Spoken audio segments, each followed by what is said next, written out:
155. Adulteration punished. At Qinling there lived a seller of spirits, who was in the habit of adulterating his liquor with water and a certain drug, the effect of which was that even a few cups would make the strongest-headed man as drunk as a jellyfish.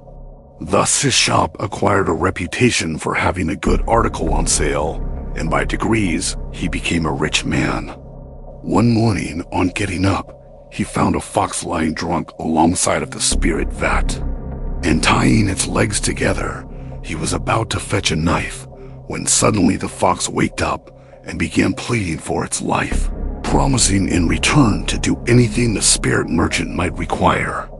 The latter then released the animal, which instantly changed into the form of a human being.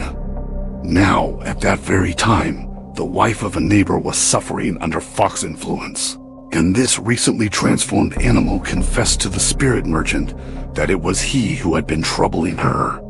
Thereupon the spirit merchant, who knew the lady in question to be a celebrated beauty, begged his fox friend to secretly introduce him to her.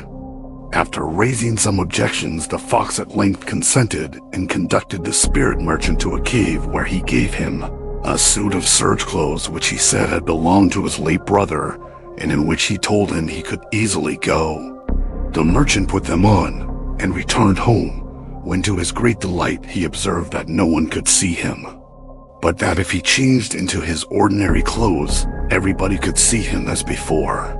Accordingly, he set off with the fox for his neighbor's house, and when they arrived, the first thing they beheld was a charm on the wall, like a great wriggling dragon. At this the fox was greatly alarmed and said, "That scoundrel of a priest. I can't go any farther."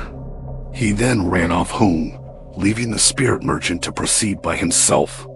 The latter walked quietly in to find that the dragon on the wall was a real one and preparing to fly at him, so he too turned and ran away as fast as his legs could carry him.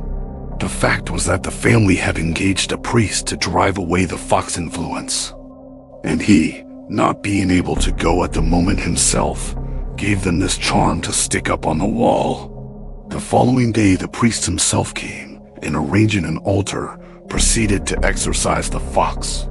All the villagers crowded round to see, and among others was the spirit merchant, who in the middle of the ceremony suddenly changed color and hurried out of the front door, where he fell on the ground in the shape of a fox, having his clothes still hanging about his arms and legs. The bystanders would have killed him on the spot, but his wife begged them to spare him, and the priest let her take the fox home, where in a few days it died. Thanks for watching. Please like the video and subscribe to the channel for more excellent content.